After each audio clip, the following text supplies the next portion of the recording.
Hey, hello and welcome back to my channel Easy Learning with Gargi, where you can learn English through Bengali very easily.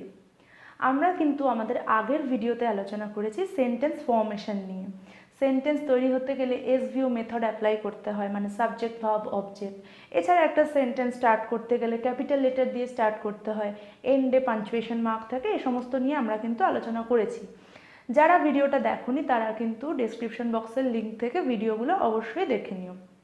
আজকে আমরা আলোচনা করব সেন্টেন্সের types of sentence, মানে সেন্টেন্সের ধরন কী কী ধরনের সেন্টেন্স আমরা দেখতে পাই। সেন্টেন্স কিন্তু খুব গুরুত্বপূর্ণ একটা বিষয়, তোমাদেরকে কিন্তু অবশ্যই সেন্টেন্স সম্পর্কে জানতেই হবে। এখনও চ্যানেলটা সাবস্ক্রাইব করোনি? এখনই চলে যাও, সাবস্ক্রাইব করে ফেলো চ্যানেলটা, আর অবশ্যই বেল আইকন প্রেস করে রাখো যাতে পরবর্তীতে আমি যখনই কোনো ভিডিও দেব তোমরা সেই ভিডিওগুলো কিন্তু নোটিফিকেশানে পেয়ে যাবে। আর একদম ভিডিওটা স্কিপ না করে পুরো ভিডিওটা দেখতে থাকবে, কারণ আমি কিন্তু ভিডিও চলাকালীন এমন কিছু টিপস দেবো যেগুলো কিন্তু তোমরা সচরাচর কোথাও পাবে না। তাহলে আর দেরি না করে চলো আমরা আমাদের আজকের ক্লাস শুরু করে দিই। আর কিন্তু আমার ভিডিওতে লাইক কমেন্ট করতে একদম ভুলবে না। তো চলো আজকে আমরা আমাদের ক্লাস নিয়ে আলোচনা শুরু করে দিই।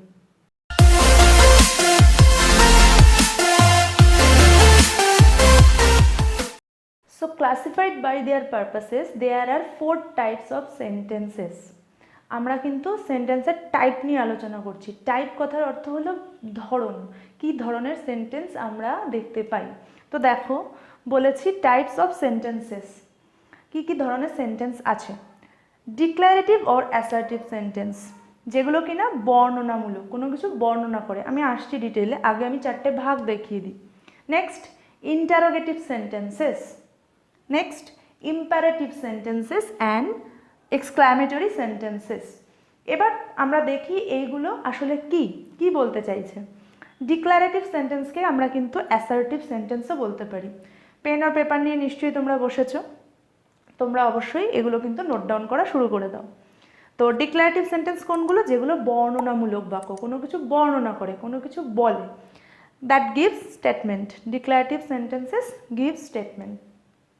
নেক্সট ইন্টারোগেটিভ সেন্টেন্সেস, প্রশ্নবোধক, কোনো কিছু প্রশ্ন করা যখন বোঝায় সেন্টেন্সে তখন সেগুলো কিন্তু বলা হয় ইন্টারোগেটিভ সেন্টেন্স। ইন্টারোগেটিভ সেন্টেন্স দিয়ে আমি লিখেছি দেখো, আস্কস কোয়েশ্চেন্স, কোয়েশ্চেন জিজ্ঞাসা করে। নেক্সট বলেছে ইম্পারেটিভ সেন্টেন্স। ইম্পারেটিভ সেন্টেন্স কোনগুলো? আদেশ বা অনুরোধমূলক, কোনো কিছু যখন আদেশ করা হচ্ছে বা কোনো অনুরোধ করা হচ্ছে, এরম ধরনের সেন্টেন্স যখন থাকছে, যখন সেই সেন্টেন্সে এরম কোনো শব্দ পাবো সেগুলো কিন্তু আমরা বুঝতে পারবো imperative. Imperative sentences give command. Next প্রত্যেকটা নিয়ে আমি ডিটেলে আলোচনা করব, আগে তোমরা দেখে নাও। নেক্সট আছে এক্সক্লামেটরি সেন্টেন্সেস। কোনগুলো? বিস্ময়সূচক বাক্য, যেগুলো কোনো অবাক হওয়ার মতো কোনো ঘটনা ঘটেছে এমন কোনো সেন্টেন্স থাকলে এক্সক্লামেটরি সেন্টেন্স হয়, যেটা কিনা এক্সপ্রেসেস এক্সক্লামেশন। ওকে, তাহলে আমরা দেখলাম লাস্টে লিখেছি যেটা আমি ফার্স্টে বললাম, classified by their purposes there are 4 types of sentences. 4 ধরনের বাক্য থাকে। তো এবার আমরা কি করব? এবার আমরা এগুলোকে ডিটেলে আলোচনা করব। প্রত্যেকেরকে আমি খুব ভালোভাবে একটা কথা বলছি যে এই সেন্টেন্স থেকে কিন্তু তোমাদের ক্লাসে যেমন কোয়েশ্চেন থাকে সেরকম কিন্তু তোমরা প্রত্যেকটা বড় বড় ধাপে উঠলেও কিন্তু সেন্টেন্স নিয়ে তোমাদের আলোচনা করতে হবে। ইভেন বড় বড় এক্সামেও কিন্তু এগুলো আসে, যেটা কোন ধরনের সেন্টেন্স তোমরা সেটা বলো। তাহলে আমরা কি করব? এখন এগুলো নিয়ে আলোচনা করব। চলো এক এক করে আমরা আলোচনা করা শুরু করি। So today we will discuss about declarative sentence. Declarative sentence কোনগুলো?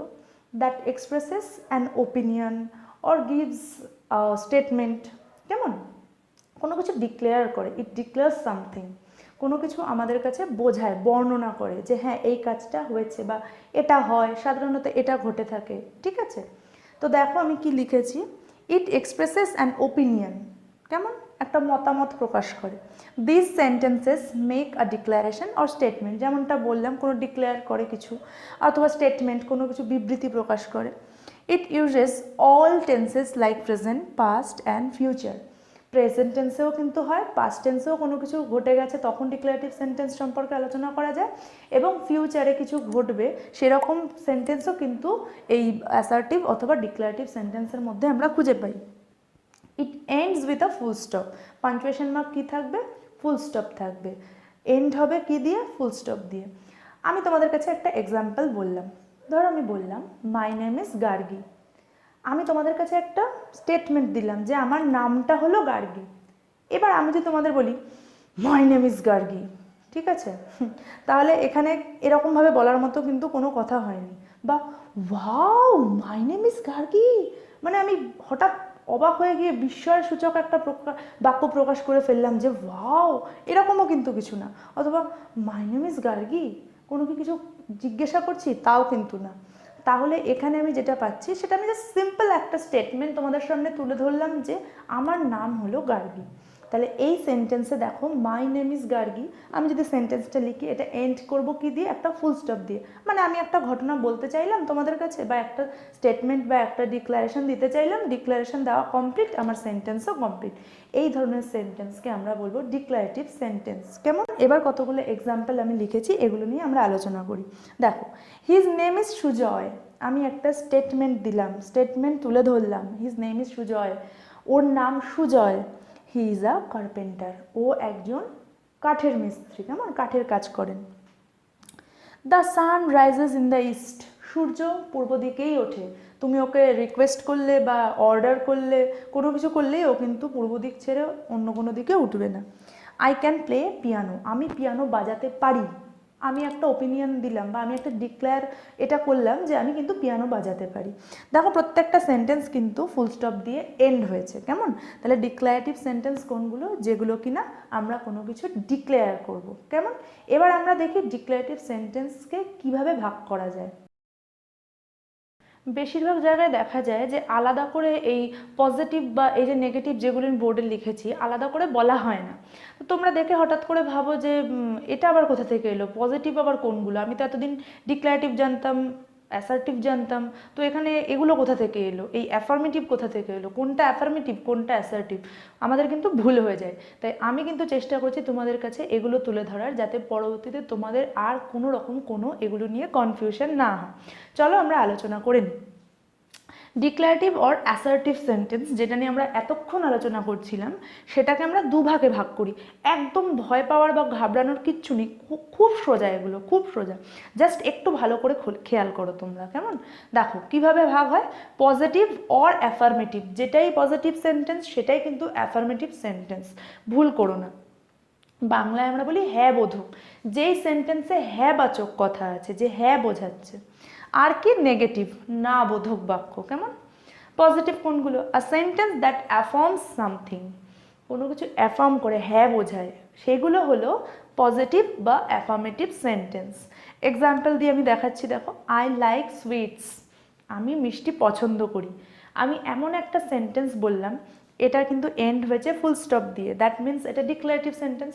আগে আমি এটা বলিনি যে আমি কোনো কিছু ডিক্লারেশন দিচ্ছি, হ্যাঁ আমি মিষ্টি পছন্দ করি, এবং সেখানে কিন্তু হ্যাঁ কথাটা আছে, আমি মিষ্টি পছন্দ করি, এখানে কোনো না বোধক কথা নেই, that means it is a positive sentence. আর একটা এক্সাম্পল খেয়াল করো, শি ইজ মাই ফ্রেন্ড, এটা আমি একটা ডিক্লারেশন দিলাম, ও আমার বান্ধবী বা ও আমার বন্ধু, ঠিক আছে? তো এই যে বান্ধবী বা বন্ধু বললাম, কারণ এখনকার দিনে আর ফ্রেন্ড বলতে আলাদা করে বন্ধু বান্ধবী বোঝায় না, একবারে ফ্রেন্ড বলতে বন্ধু বান্ধবী দুজনকেই বোঝায়, কেমন? তো শি ইজ মাই ফ্রেন্ড, ও আমার বন্ধু, আমি বলে দিলাম, ঠিক আছে? একটা ডিক্লারেশন দিলাম যে ও আমার বন্ধু। তো এবার আমরা দেখি নেগেটিভ কোনগুলো। A sentence that denies something, কোনো কিছু না বোঝায়, না করে দেয়, নাকচ করে দেয়, সেইগুলো হলো পজিটিভের উল্টো, মানে নেগেটিভ সেন্টেন্স। কোনগুলো?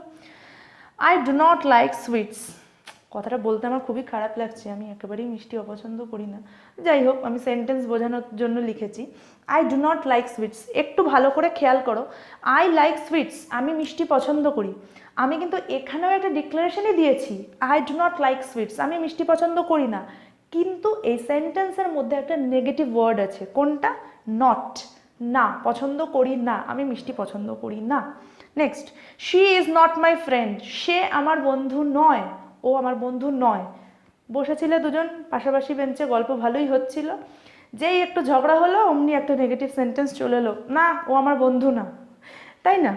তো দেখো এইখানে আমি এইমাত্র বললাম শি ইজ মাই ফ্রেন্ড, ও আমার বন্ধু, আমি একটা ডিক্লারেশন দিলাম, এখানে একটা ডিক্লারেশন দিলাম she is not my friend, ও আমার বন্ধু নয়, কিন্তু এখানে কি হলো? একটা নট, একটা নেগেটিভ ওয়ার্ড অ্যাড হলো, এই নট, এখানে যে নট, এই যে নেগেটিভ, এগুলো হচ্ছে নেগেটিভ ওয়ার্ড, এই জন্য এটাকে আমরা বলবো নেগেটিভ সেন্টেন্স। তাহলে একদম খুব ভালোভাবে মাথায় ঢুকিয়ে নাও যে ডিক্লারেটিভ অথবা অ্যাসার্টিভ সেন্টেন্সকে দুভাগে ভাগ করা যায়, পজিটিভ বা অ্যাফার্মেটিভ। পজিটিভ মানেই অ্যাফার্মেটিভ সেন্টেন্স, তাই অ্যাফার্মেটিভ আর অ্যাসার্টিভটা নিয়ে কিন্তু ভুল করো না, যেটা বেশিরভাগ ক্ষেত্রে ভুলটা হয় অ্যাফার্মেটিভ আর অ্যাসার্টিভ নিয়ে, এটা কিন্তু ভুল করো না।